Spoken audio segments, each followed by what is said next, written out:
కొత్తగా లేదా అదనంగా నీటి కేటాయింపులు కానీ లేదా నీటి ప్రాజెక్టు కానీ చేపట్టకుండా ఉన్న నీళ్ళ నుంచే మళ్ళీ కొడంగల్ ప్రాంతంలో నిర్మించ తలపెట్టినటువంటి ఈ ఫార్మాసిటీ కోసం భీమా నుంచి 7 టీఎంసీల నీళ్లను తరలించేందుకు ప్రభుత్వం ప్రతిపాదన సిద్ధం చేస్తున్నది. ఇది పాలమూరు జిల్లా ప్రజల నోట్లో మట్టి కొట్టినట్లయితుంది. దేవరకద్ర కానీ, వనపర్తి కానీ, మక్తల్లోని కొంత భాగం కానీ, కోలాపూర్ ప్రాంతం కానీ, భీమా నుంచి వచ్చేటువంటి పారవాటకం ఉన్నటువంటి ప్రాంతాలకు ఇది గొడ్డలిపెట్టు.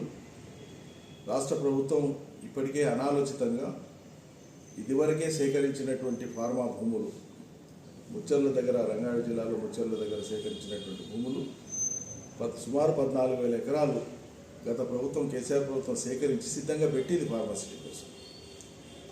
అక్కడ అలాట్మెంట్స్ ఇచ్చి అక్కడ నిర్మాణాలు తలపెట్టి ఫార్మాసిటీ అక్కడ వచ్చేటువంటి ఏర్పాటు చేయాల్సిన పని చేయకుండా దాన్ని రద్దు చేసేసి కొత్తగా నేను కొడంగల్ తీసుకొని పోయి అక్కడ ఏర్పాటు చేస్తాను వద్దంటున్న ప్రజల దగ్గర, వద్దంటున్న గ్రామాల దగ్గర జబర్దస్తి చేసి పోలీసులను పెట్టి బలవంతంగా భూములు గుంజుకొని మేము ఇక్కడే పెడతామని జిద్దుకుపోయి అక్కడ అవసరమైనటువంటి నీళ్ల కోసం గోదావరి నీళ్లు తెచ్చేటువంటి ప్రతిపాదన ఏం లేకుండా ఉన్న కొద్దిపాటి కృష్ణా నీళ్ళ నుంచే ఇది ఇప్పటికే ఉన్న నీళ్ళు సరిపోతలేవు కృష్ణాలో, దాంట్లోకి వెళ్ళి మళ్ళీ 7 టీఎంసీలు లగచర్ల ఫార్మాసిటీకి తీసుకుపోతామని చెప్పి ప్రభుత్వం ప్రతిపాదన సిద్ధం చేయడం అనేటువంటిది ఇది అనాలోచితమే కాదు, మూర్ఖపు చర్య అవుతుంది. ఒకవేళ చేపడితే పాలమూరు జిల్లా ప్రజల నోట్లో మట్టి కొట్టినట్లయితుంది. మరి పాలమూరు జిల్లా బిడ్డనని చెప్పుకునేటువంటి ముఖ్యమంత్రి రేవంత్ రెడ్డి గారు కొత్తగా ఏదన్నా అదనంగా నీళ్ళు ఇచ్చేటువంటి పని చేయకుండా ఉన్న నీళ్లకు గండి పెట్టి రైతుల నోట్లో మట్టి కొట్టడం అనేటువంటిది సమంజసం కాదు. దీన్ని మేము తీవ్రంగా వ్యతిరేకిస్తున్నాం. పాలమూరు జిల్లా ప్రజలు, రైతాంగం యొక్క ప్రయోజనాలు దీర్ఘకాలికంగా దెబ్బతింటాయి. అంతేకాదు చాలా ముఖ్యమైనటువంటి విషయం, ఈ రాష్ట్ర ప్రజలు కానీ రైతాంగం కానీ గమనించాల్సినటువంటి విషయం ఏంటంటే, కాంగ్రెస్ ప్రభుత్వం వచ్చి 11 మాసాలు గడిచిపోయింది. ఇక ఇంకో 20 రోజులు అయితే సంవత్సరం పూర్తి అవుతుంది. 22 రోజులు అయితే సంవత్సరం పూర్తి అవుతుంది సర్కారు వచ్చి, కాంగ్రెస్ సర్కారు వచ్చి. ఇవాళకి 1 టీఎంసీకి అదనంగా నీళ్ళు ఇచ్చేటువంటి పని వీళ్ళు చేపట్టాలి. ఎక్కడ కూడా పాలమూరు రంగారెడ్డి పనులు పూర్తి చేసి ఉంటే ఈ పాటికి ఈ సంవత్సరం 12.5 లక్షల ఎకరాలకు నీళ్ళకు గాను కనీసం ప్రోటోకాల్ ప్రకారంగా ఒక 60% అయినా ఈ సంవత్సరం నీళ్ళు ఇచ్చుకునే అవకాశం ఉండేది. జారవిడ్చుకునే అవకాశాన్ని చేపట్టలే, పనులు చేపట్టలే, తట్టెడు మట్టి తీయాలి, ₹1 ఖర్చు పెట్టలే అక్కడ. ఇది ఇట్లుండగా కాళేశ్వరానికి పేర్లు పెట్టుకుంటా, కాళేశ్వరం ద్వారా ఆయకట్టే రాదు, నీళ్ళే రావు అని చెప్పి గేలిగించి ఎగతాళి చేసి మాట్లాడుకుంటా, అవమానించి మాట్లాడుకుంటా, అభాండాలు మొక్కుకుంటా కాలయాపన చేస్తూ వచ్చినారు. ఇలా మన కాళేశ్వరం నుంచి నీళ్లు రాకపోతే హల్దీబాగులోకి నీళ్ళు ఎట్లా పోయినాయి, నిజాం సాగర్ ఎట్లా నింపినాం, మల్లన్న సాగర్ నీళ్ళు ఎట్లు వచ్చినాయి, కొండపోచమ్మకు నీళ్ళు ఎట్లు వచ్చినాయి, రంగనాయక సాగర్కి నీళ్ళు ఎట్లు వచ్చినాయి, మిడ్మానేరుకు నీళ్ళు ఎట్లకెళ్ళి వచ్చినాయి, ఎల్ఎండికి నీళ్ళు అక్కడి నుంచి ఎట్లు వచ్చినాయి, తుంగతుర్తి, సూర్యాపేట దాకా, కింది దాకా, పాలకుర్తి దాకా నీళ్ళు ఎట్లా పోయినాయి. ఇవన్నీ కాళేశ్వరం నీళ్ళు కాదా? పారించుకున్న రైతులకు తెలియదా? పండినటువంటి పంట పొలాలకు తెలియదా? ధాన్యానికి తెలియదా? కళ్ళ ముందర కనిపిస్తూ ఉంటే కేసీఆర్ సర్కారు నీటిపారుదలను అభివృద్ధి చేయనటువంటి విధంగా మాట్లాడేటువంటి మీ అవివేకపు మాటలు, విఘ్నత లేని మాటలు, కేవలం గుడ్డి వ్యతిరేకత ఉండేటువంటి మాటల మూలంగా ప్రయోజనం నెరవేరదు. 2014లో ఉన్న వ్యవసాయ ఉత్పత్తులు ఏంది? కాంగ్రెస్ నుంచి ఆనాడు కేసీఆర్ టీఆర్ఎస్ ప్రభుత్వానికి ఆనాడు ప్రజలు ప్రభుత్వాన్ని అప్పగించినప్పుడు ఆ రోజున్న పంట దిగుబడులు ఎంత, ఆ రోజున్న విస్తీర్ణం ఎంత, కొన్ని 100 సార్లు చెప్పినాం కదా. రాష్ట్ర మీడియానే కాదు, జాతీయ మీడియా కూడా అంకెలతో పాటు వివరించింది కదా. కేంద్ర జల సంఘం కావచ్చు, లేకుంటే నీటిపారుదల సంఘం కావచ్చు, లేకపోతే వ్యవసాయ రంగం కావచ్చు, ఆహార ఉత్పత్తులు, ఆహార సరఫరాల సంఘం కావచ్చు, ఏ సంస్థలు కావచ్చు, ప్రభుత్వ విభాగాలు కావచ్చు, పలుమార్లు చెప్పినాయి కదా వ్యవసాయ ఉత్పత్తులు దేశంలో నంబర్ 1కి వచ్చినాయని. ఒట్టిగానే వచ్చినాయి.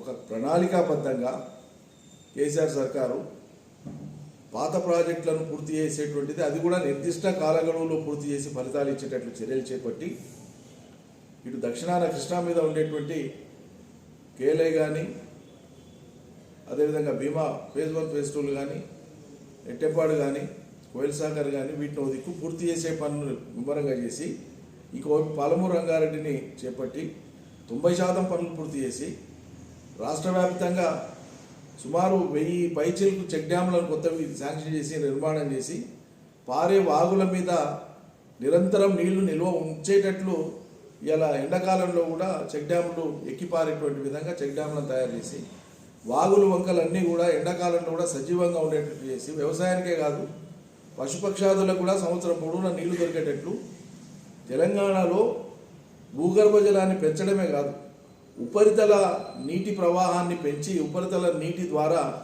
మళ్ళీ భూగర్భ జలం పెరిగి రీసైక్లింగ్ ప్రాసెస్ ఇది. ఉపరితలంలో నీళ్లు ఉంటే భూగర్భం పెరుగుతుంది, భూగర్భంలో ఉన్న నీళ్లు వాడుతూ ఉంటే ఉపరితలంలో నీళ్లు మళ్ళీ భూగర్భంలోకి చేరుకుంటూ ఉంటాయి. ఆ విధంగా బ్యాంకులో కనుక రైతులకు సులభంగా అర్థం కావడానికి మనతోన 100 రూపాయలు ఉంటే బ్యాంకులు వేస్తే అవి ఖర్చు పెట్టే లోపల ఇంకో 100 కుడితే ఆ 100 కూడా బ్యాంకులు వేస్తే ఎప్పుడూ ఖర్చు పెడుతుంటాం మళ్ళీ అందులో వేస్తుంటాం అన్నట్లు అకౌంట్ మెయింటైన్ అవుతుంటుంది, బ్యాలెన్స్ మెయింటైన్ అవుతుంటుంది. భూగర్భ జలాలు కూడా అంతే. ఒకవైపు ప్రవాహ నీళ్లు వర్షాలు వచ్చినప్పుడు పారేటువంటి వాగులు వంకలు రిజర్వాయర్లు చెరువులు కుంటలు చెక్ డ్యాములు ఇవి నిండి సమృద్ధిగా వీటి నీళ్లు నిండడంతో పాటు రిజర్వాయర్లను వీటికి అనుసంధానం చేసినాం కాబట్టి కాలువలను వీటికి అనుసంధానం చేసినాం కాబట్టి ఒక చోట కాలువ వారితే ఆ కాలువ కింద ఉండేటువంటి రాడార్లో ఉండేటువంటి ఆ పారవాటకంలో ఉండేటువంటి మొత్తం చెరువులు కుంటలు అన్నీ కూడా నింపుతున్నాం కాబట్టి వాగులు వంకలు పారుతున్నాయి కాబట్టి వర్షాలు ఆగినాక కూడా ఈరోజు ఇవాళ వర్షాలు లేవు, 2 మాసాలకు ఎక్కువైపోయింది వర్షాలు పడక 2.5 మాసాలు అయింది. కానీ అన్ని వాగులలో నీళ్లు ఉన్నాయి, అన్ని వాగులలో ఉండేటువంటి చెక్ డ్యామ్లలో కూడా నీళ్లు పారుతూ ఉన్నాయి.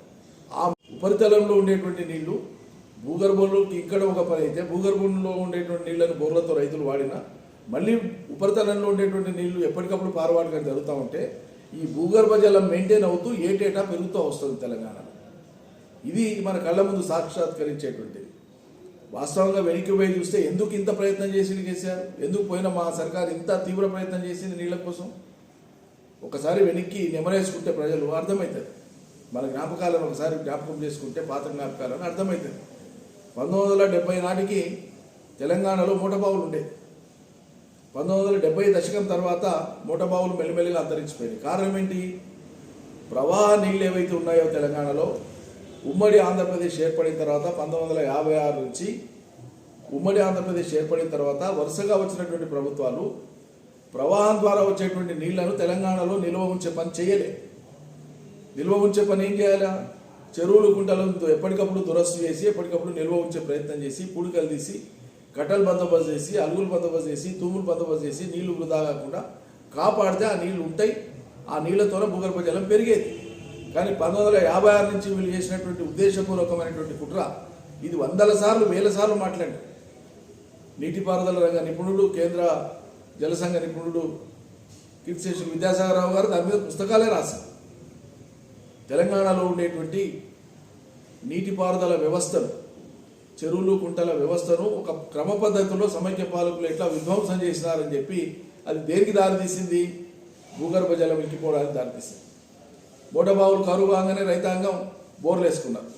70 నుంచి 80 దాకా 70 నుంచి 80, 90ల దాకా విపరీతమైనటువంటి బోర్ల మీద వ్యవసాయం నడిచింది తెలంగాణ. భూమిలో ఉండేటువంటి నీళ్ళ మొత్తం లాగేసుకున్నారు తెలంగాణ రైతులు గతి లేక.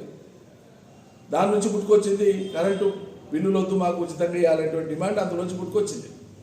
అక్కడి నుంచి మొదలు పెడితే 90వ దశకం వచ్చేటప్పటికి బోర్లన్నీ అడగంటిపోయినాయి. సర్ఫేస్ వాటర్ పైన ఉండే నీళ్ళు ఉంటే కదా కిందికి ఇక్కడానికి. మీరు జలాశయాలు కట్టకపోతే కొత్తవి కాలువల నిర్మాణం లేకపోయా, కొత్తగా నీళ్ళు ఇవ్వకపోతే ఒక ప్రాజెక్టు పూర్తి చేయకపోతే భూమిలోకి నీళ్ళు ఎట్లకెళ్ళి ఇంకాలి. ఆ ఇంకలేదు కాబట్టే ఉన్నటువంటి నీళ్లు అయిపోయేటువంటి క్రమంలో తెలంగాణ రైతులు బోర్ల మీద ఆధారపడిన తర్వాత విధిలేని పరిస్థితులలో పంటలు పండక కరువు వచ్చి భూములు వదిలిపెట్టి వలసలు పోయి కొంతమంది రైతులు ఆత్మహత్య చేసుకొని 100,000 ఆత్మహత్యలైన తెలంగాణ రైతులు మనం చూసినాం. 2000 కంటే ముందు ఎన్ని భయంకరమైనటువంటివి. పత్తి చేలు ఎండిపోతే సోనియా గాంధీ కూడా వచ్చాయి కదా, ఎలా తెలుగుదేశం అధికారంలో ఉన్నాడు, సోనియా గాంధీ వచ్చి చూసిపోయాయి కదా. ఎన్ని ఇటువంటివన్నీ అనుభవాలు ఎన్ని పాతవి. కాబట్టి ఇక్కడ చెప్పొచ్చే అంశం ఏంటంటే నీటిపారుదల వ్యవస్థను పట్టించుకోని కారణంగానే కాంగ్రెస్ ప్రభుత్వం కానీ అటు తెలుగుదేశం కానీ తెలంగాణలో నేల మీద వారేటువంటి నీళ్లను నిల్వ ఉంచే పని చేయని కారణంగానే ప్రాజెక్టులు చేపట్టి రిజర్వాయర్లు చేపట్టి నీళ్ల నిల్వ ఉంచని కారణంగానే వాగులు వంకలలో నీళ్లు బారియని కారణంగానే చెరువులను కుట్టలను దురస్తు చేయని కారణంగానే నీటిపారుదల వ్యవస్థ విధ్వంసం అయిపోయి తెలంగాణలో కేవలం బోర్ల మీద ఆధారపడే వ్యవస్థ వచ్చింది.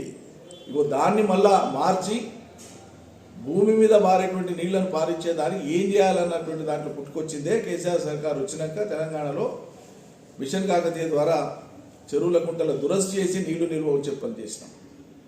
పెండింగ్ ప్రాజెక్టులను పూర్తి చేసి ఆ ప్రాజెక్టుల రిజర్వాయర్లు నింపినాం. ఆ కాలువల ద్వారా వచ్చేటువంటి నీళ్లతోన చెరువులు కుంటలు నింపడంతో పాటు వాగులు వంకల్లో నీళ్లు పారించినాం. భారీ నీటిపారుదల ప్రాజెక్టు కాళేశ్వరాన్ని పూర్తి చేసినాం. దాంతోపాటు సీతారామ ప్రాజెక్టు పూర్తిగా వచ్చింది. పాలమూరు రంగారెడ్డి దగ్గరలో ఉంది. ఇంకా చిన్న చిన్న మీడియం ఇరిగేషన్ ప్రాజెక్ట్స్ అనేకం, చిన్న చితక ప్రాజెక్టులు అనేకం చేసినాం. ఇవి కాక 1000కి పైగా చెక్ డ్యాంల నిర్మాణం చేసినాం. ఇవాళ ఉమ్మడి పాలమూరు జిల్లా తీసుకున్నా, లేకుంటే ఇంకే జిల్లా తీసుకున్నా, ఏ వాగు మీద అయినా అద్భుతమైనటువంటి చెక్ డ్యాంల నిర్మాణం జరిగిన కారణంగా ఒకటి భూగర్భ జలం పెరుగుతుంది, 2 నీరు వృధా కాకుండా కిందికి పోయి ఏట్ల పడి సముద్ర పోవాలి కాకుండా ఎంతో కొంత నీటిని ఒడిచి పట్టుకుంటున్నాం. ఎండాకాలం వస్తే మళ్ళీ వానలు పడేదాకా చెక్ డ్యాంలలో ఉండేటువంటి నీళ్లు ఇటు చేపలు పెంచుకోవడానికి, అటు పశుపక్షాదులకు, అటు వ్యవసాయ రైతులకు పుష్కలంగా ఉపయోగపడుతున్నాయి. ఇవాళ కాంగ్రెస్ ప్రభుత్వం ఏం చెప్తా ఉంది? ఈరోజు ఏం చెప్తా ఉంది? దేశంలో అగ్రగామి పంటలు పండుతున్నాయి తెల మీ ముఖానికి మీ వల్ల పడినాయా? గత ప్రభుత్వం యొక్క 10 ఏళ్ల చర్యలు కావా కారణం? దీన్ని బలోపేతం చేయడానికి ఏం చేయాలి? మీ చర్యల వల్ల ఇవాళ మీరు పాలమూరు రంగారెడ్డిని పూర్తి చేయని కారణంగా 12.5 లక్షల ఎకరాలకు నీళ్ళు ఇచ్చుకునే అవకాశాన్ని చేజార్చుకున్నాం. 1 ఏడాది కాలం పోతుంది. దీని కారణంగా భూగర్భ జలం పెరగాల్సింది పెరగదు. తద్వారా రైతులు బోర్ల మీద ఆధారపడి బోర్లు నీళ్లు గుంజితే మళ్ళీ భూగర్భ జలం యొక్క సమస్య వస్తుంది. మళ్ళీ బోర్లు ఎండిపోతాయి. మళ్ళీ రైతాంగం విపత్కర పరిస్థితులకు వాళ్ళు బలి కావాల్సి వస్తుంది. కాబట్టి ఒక ప్రాజెక్టును ఆలస్యం చేయడం మూలంగా లేదా పూర్తి చేయకపోవడం మూలంగా వచ్చే దుష్పరిణామాలు ఏంటంటే అంతిమంగా భూగర్భ జలం అనేటువంటిది ఇంకిపోతుంది.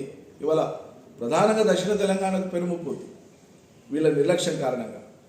కాబట్టి రేపు వరంగల్కు ఎక్కడైతే కాంగ్రెస్ పార్టీ రైతు డిక్లరేషన్ ప్రకటించిందో గతంలో, ఆ డిక్లరేషన్లో పేర్కొన్నటువంటి ఏ ఒక అంశాన్ని కాంగ్రెస్ పార్టీ చేయలేదు.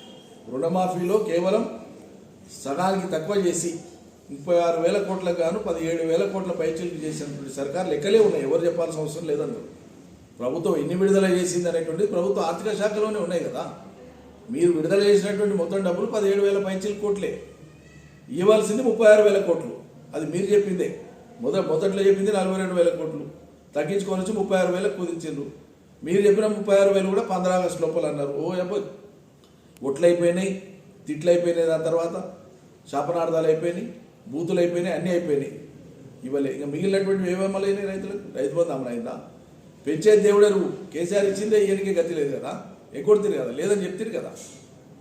ఒక్కటంటే ఒకటి రైతులకి 12,000 రూపాయలు రైతు కూలీలకు, కౌలు రైతులకు ఇచ్చేది.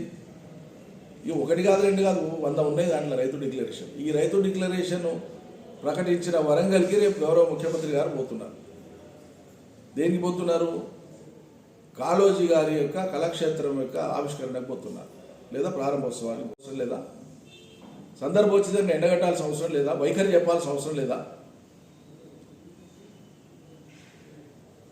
కాబట్టి రైతుల ప్రయోజనాలకు ఒకవైపు ఈ జిల్లాలో కానీ, పూర్వపు మహబూబ్నగర్ జిల్లాలో కానీ, పూర్వపు రంగారెడ్డి జిల్లాలో కానీ రైతులకు వ్యతిరేకంగా చేపట్టినటువంటి ఫార్మా కానీ, దాన్ని తరలించే నీటి ప్లాన్ కానీ, అదేవిధంగా ఇవాళ వీళ్ళు నీటిపారుదల ప్రాజెక్టులను ఒక భారీ ప్రాజెక్టు కాళేశ్వరం మీదనే అపవాదులేసి ఓ దిక్కు నీళ్లు వాడుకుంటానే ఇంకో దిక్కు దాని నుంచి నీళ్ళే రాలేదు, పంటలే పండలేదు అనేటువంటి అబద్ధాలు మాట్లాడటం. పాలమూరు బిడ్డనని చెప్పుకొని పాలమూరు రంగారెడ్డిని ఈ 11 మాసాలు పండుకోబెట్టినందుకు, నిద్రావస్థలో ఉంచినందుకు కాంగ్రెస్కి అర్హత ఉందా రైతుల గురించి మాట్లాడడానికి? రైతు డిక్లరేషన్ చేసినటువంటి వరంగల్ నుంచే రైతుల యొక్క తిరుగుబాటు ప్రారంభమవుతుంది. తప్పకుండా ఇప్పటికే రాష్ట్ర వ్యాప్తంగా అన్ని వర్గాల ప్రజలు కూడా వాళ్ళ యొక్క తిరుగుబాటు స్వరాన్ని వినిపిస్తూనే ఉన్నారు. ఇది ఇంకా మున్ముందు ఈ స్వరం పెరుగుతుంది అనేటువంటి విషయాన్ని గుర్తుపెట్టుకోవాలి.